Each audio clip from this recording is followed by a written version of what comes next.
Manufacturing, and by the way, I'd like to thank all of us that made it back to Washington again. We do bring the fine weather to DC, second year in a row, right? Wasn't it last year we all got snowed out of our meetings or something, or was that 2 years ago? It runs together. Manufacturing in San Antonio has been around for 100 years and better. This is the 100th anniversary of SAMA, the San Antonio Manufacturing Association. Contrary to what some of you might think, manufacturing is alive and well and has been in San Antonio long before our good friends from Toyota arrived, which was 10 years ago now. Manufacturing has about a $28 billion impact on San Antonio every year, and it's growing every year, and that doesn't include exports.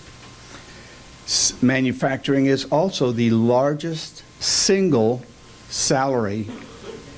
aggregate salary of any of the organizations within San Antonio. So it really is vital to what we're doing, and it's growing constantly, so we really do need to support it.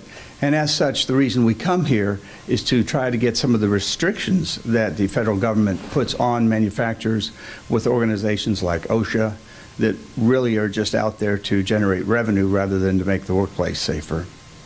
Our request this year to the Fed are very similar to what some of the rest of you are doing. We're not going to go just see the aides of the congressman. We're going to the organizations that are up here like NAMS and National Machine Tool Association and places like that, in addition to the congressman, of course, to talk to them about how those restrictions are really beginning to affect manufacturing in San Antonio.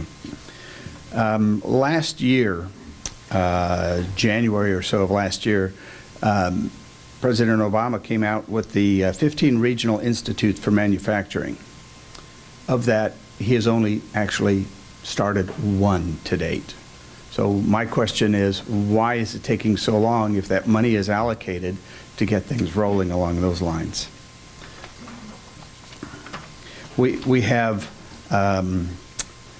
many other IMCP initiatives which were funded but have not been taken beyond that initiation. None of that money is being spent out in manufacturing yet.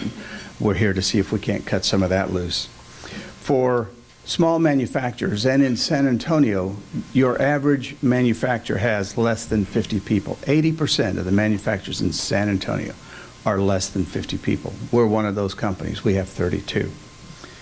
We're being throttled by what's happening in healthcare. We used to provide healthcare for all our employees and their dependents.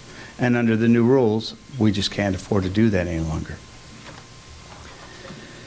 We see that we're trying to get some positive address of a lot of regulations and mandates that restrict flexibility of employers. Through the academies, Gene Bowman is here. A lot of you know about the academies. It would be good if we could get some fund sharing from the federal government, even from the state, which we're not here to talk about, to help pay for those apprenticeships that many of you in your businesses help to cover as well. It's a lot harder for small employers, small manufacturers to do those. We're looking for a more stable legislative climate to encourage capital investment. At the last I looked, the 179 deduction was still gone. And so we're up here to try to persuade them to put that back in, because that's a good tool, especially for small businesses if you want to expand your capital. Other than that, the rest of you are here to work for workforce development. We're here to help you bolster that as well. It's very hard for us to find qualified people to do the kinds of things we do.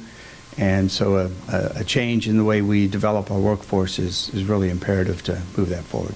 Thank you.